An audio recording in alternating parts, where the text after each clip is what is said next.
Hello everyone, this is Rok and today we're gonna have a look at space switching in Houdini. So, space switching is widely used in character animation because it allows controls and objects to be influenced by other controls and objects. So when a character grabs an object, it is much easier that either that object or the character's hand switches his transformation space to the other object. So then the animator only has to animate one control and the other will follow instead of controlling two controls separately. We're going to use constraints to set up a basic setup and then look at different scenarios that we might expect when setting up space switching.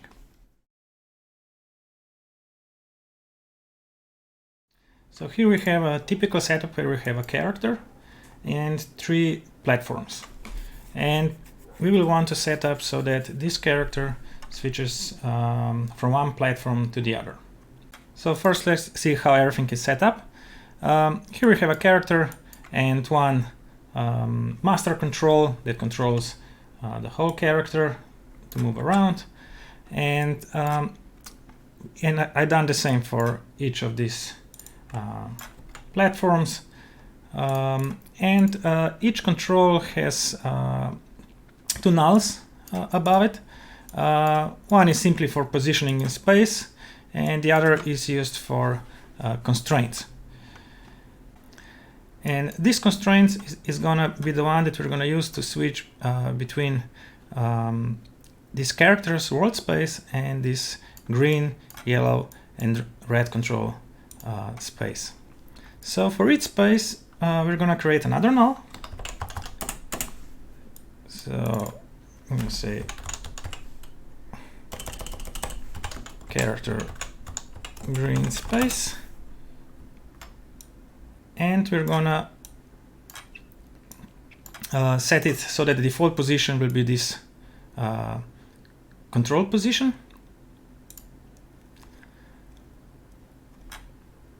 Just let it 0 and keep position parroting and so on. And then just duplicate this and say character red space and character yellow space. Now each of these, we can hide them, but each of these will be parented under each control. So yellow and yellow. And we're going to use these three to create the constraint. So select the character constraints, parent blend simple and keep position should be on. Now select the parent objects, which are green, red and yellow. Accept selection. And now we have a basic constraint setup for us. Now if we go into character constraints and constraints, we see that this constraint system has been set up.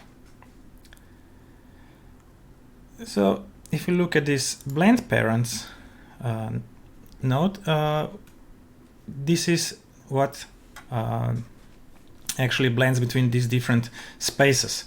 So if we move the yellow, we see that it only partially affects our character. This is because at this point all spaces from green, red, yellow and world spaces are affecting our character position. And the blend 0 is basically the parent space of the current character control, and this is basically a world space in this case. So we're going to use this one as a world space, and if we say that only this system affects our character, then green and red object will have no influence on our character. Now if we want to go back to our world space, we only need to set blend 0 to 1. To make this easier for the animator, we're gonna add controls to this character control and id parameter interface, and we're gonna create a folder and parameters that will be much easier for animators to choose each space or when switching spaces. For the space, we're gonna use an ordered menu type of parameter. So label will be space, and I'm gonna set up some token, and we're gonna say 0 is our world or parent space in this case. And if we go and check the character constraints, which so green space will be 1, red 2, and yellow. So green, 2 is red, and 3 is yellow. Say apply, and now here we have a space switching menu. So we're going to copy this parameter and paste it into this blend parents node. So we're going to say paste relative reference and say if this space is 0,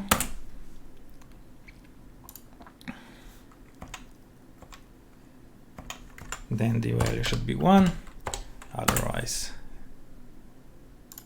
0. And we're gonna copy this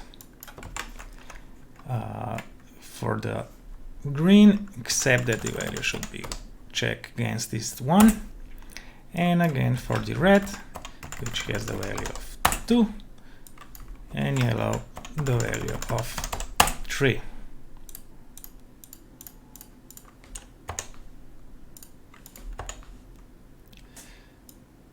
So now, if we say yellow, you see that it sticks to the yellow. If we set this control now to world, it's at its world position, and the yellow does not affect it anymore. And if we say to red, see that the red is affecting, and we set to do green, you see that the green one is affecting our character.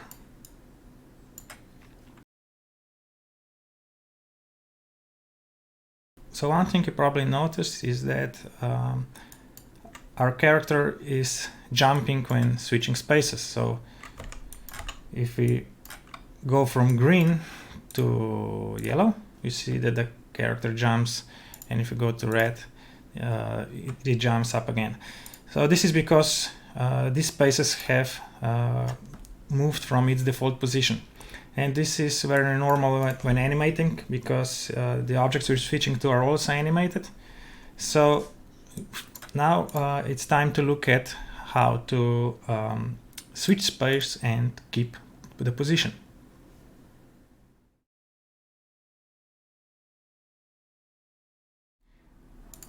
The way we're going to keep the position when changing spaces is by storing this control world transformation, then make the switch into the new space, and then recall back the world transformation from the old space. To do that, we're going to add another parameter, and it's going to be a duplicate of this space parameter. We're going to call it space switch. Label it switch 2. It already has a menu from the copied parameter, and we're going to use an action button. This action button is when the animator will press this button, the switch is going to be made, and all this storing and setting new space and recalling back transformation will be done in this code. So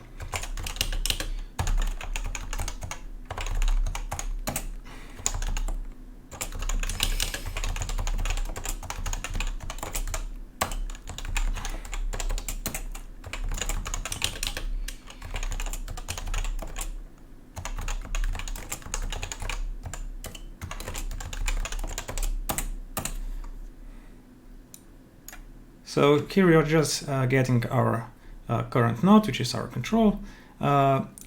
We check the old space from which we are switching and the new space to which we will switch to.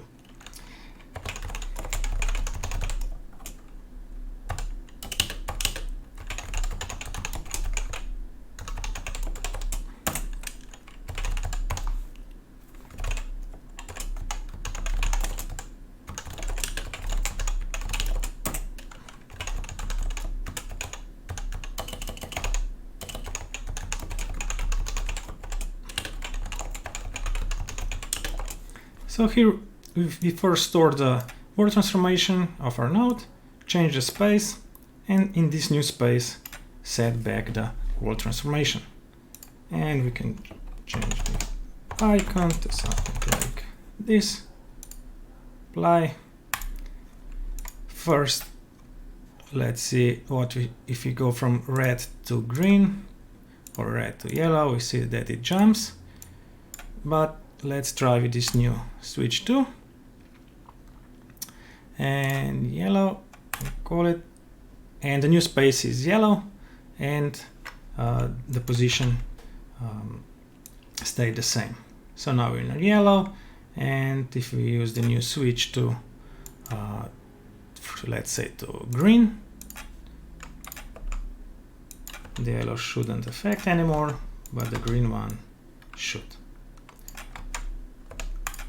So one thing to keep in mind is that this controls transform values change when using this switch to button and menu.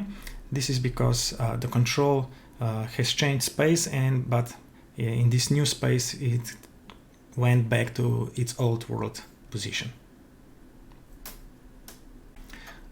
Also the parameter that is to be animated and keyed is this one, space.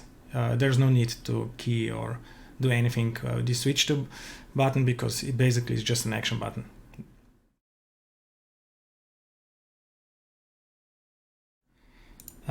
So what does bidirectional space switching mean? It simply means that, for instance, at the beginning of the shot, our character is constrained to this yellow object, and later they switch constraints, meaning that this yellow object will be constrained to our character. As far as constraints go, this could create a problem simply because it creates a cycle, and that's why the constraint setup must be set up in a way that the objects are never constrained to each other at the same time. This is because we create a cycle, and a never-ending cycle, because this one is affecting this one and this one is affecting this one, and we just enter into an infinite loop. So this is a problem if we use in our constraint chop the blend parents node. This because it uses all the inputs. What we must do here is use another node that will always use just one of these inputs. So for that we're gonna use the switch node. So let's use the switch and connect it to all these space objects. Say switch space.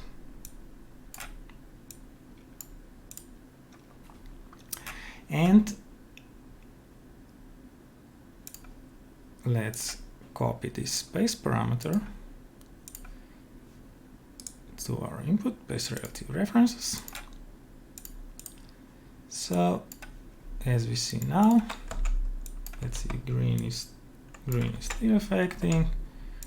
If you change this to yellow,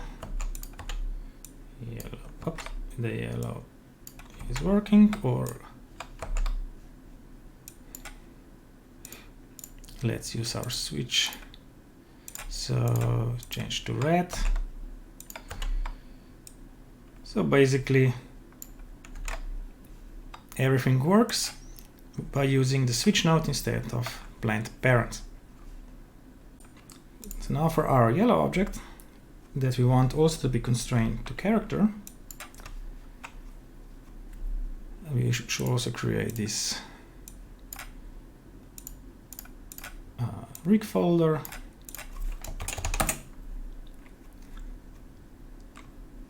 And we're going to create an ordered menu. Space. Space. And menu create 0 is world parent and 1 is character. Accept. And now all we have to is create a constraint. So let's select our yellow constraints. First, make sure that we are not into yellow space. We are not in red for the character. And now we can, for our yellow constraints, let's just first move the control to 0. So you're in default position. And now create the constraint. Select the yellow constraints. Create a parent blend, simple, keep position, and select the character control. Click enter, and let's go into our constraint chop, and let's do the same by using the switch node.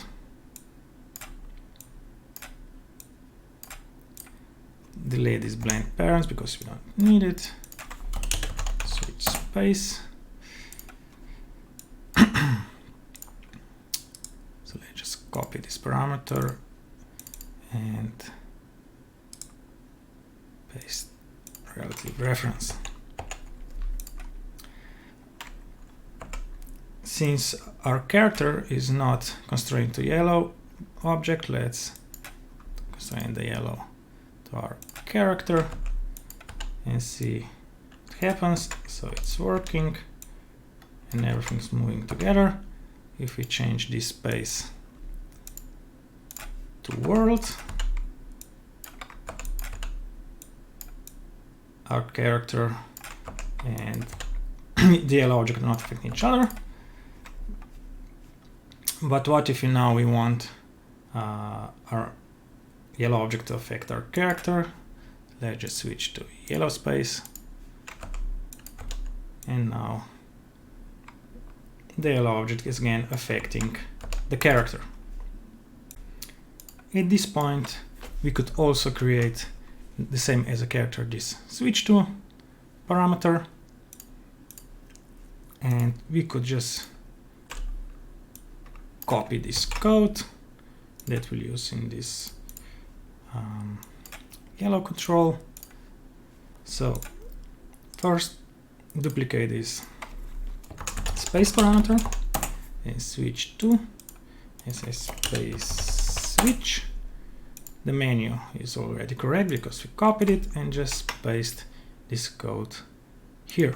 So set buttons and reload.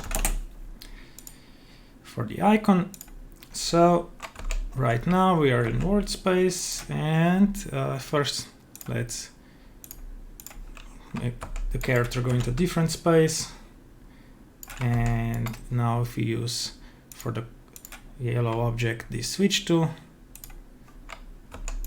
menu and move the character, we see that it keeps the position as well. So one thing to keep in mind is that the character and the yellow object, or the objects which are part of the bidirectional constraint, should never be constrained to each other at the same time, because then we will get unpredictable results. So if we switch the character right now that the object is constrained to character, and we switch this character also to this yellow object, to yellow, we'll see that we get unpredictable results.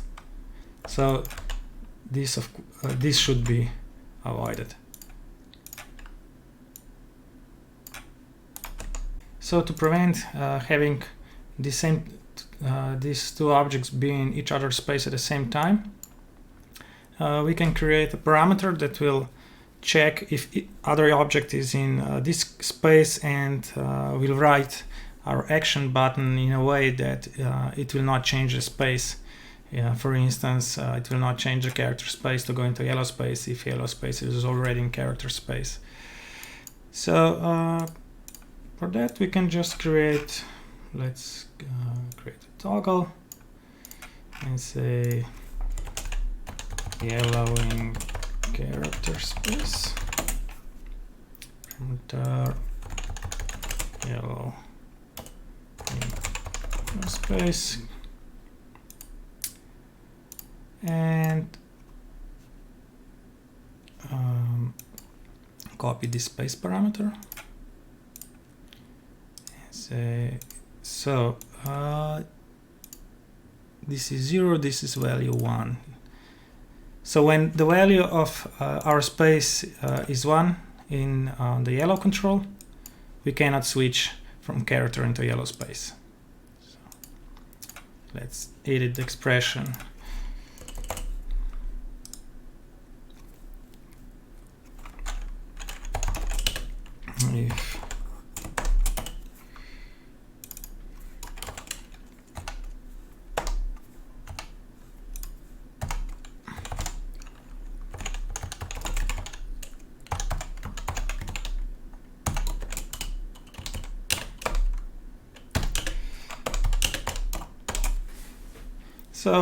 If so here we're just saying if the space, the yellow space is character, the value of this parameter will be 1, otherwise it will be 0.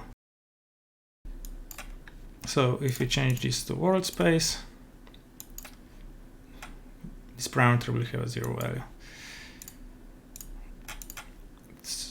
So now when we go into our character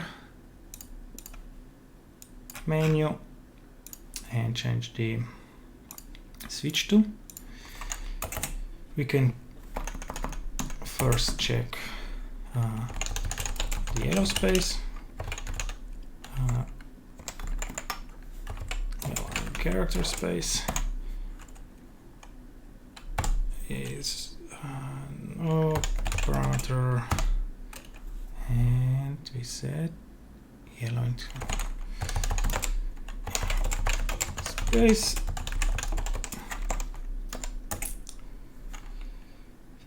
And say if yellow in character space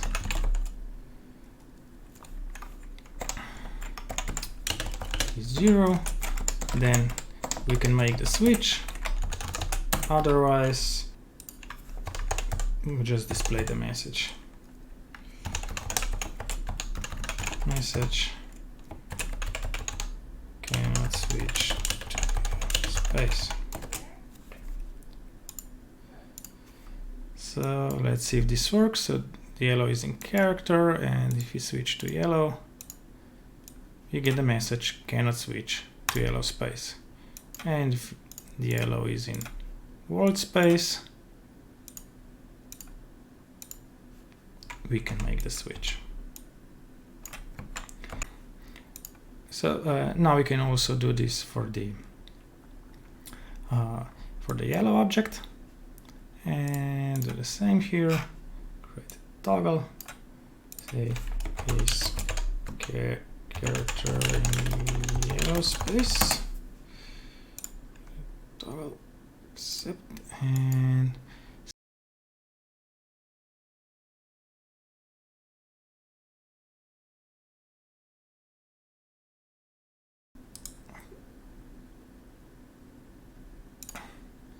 so if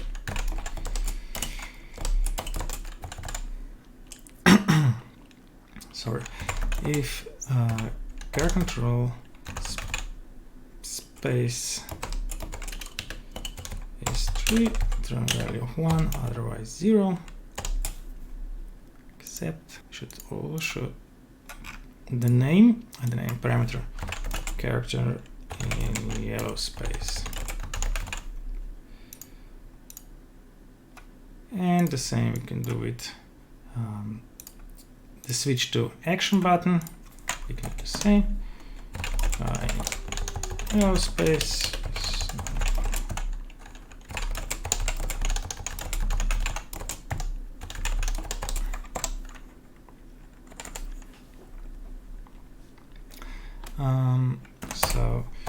if character in yellow space is 0, we can make the switch. Otherwise, cannot switch space. It's okay. We can actually hide this parameter because it does need to be visible to the animator. So now, with character being in yellow space, the yellow space shouldn't allow to switch to character space, so cannot switch space. So first the character would have to go to some other space, and then the yellow can go to character space. Also now with bidirectional constraints, there's just one thing that must be done, and this is due to caching. When we're animating, Houdini caches data, and with bidirectional constraints, the caching of this null object constraints should be turned off. And this is done by going into the miscellaneous tab and disable this cache object transform for both objects. So the yellow constraints and the character constraints. Otherwise, the space switching of bidirectional constraints might not update properly. That's it for this video. Hope it was useful and hope to see you next time. Bye bye.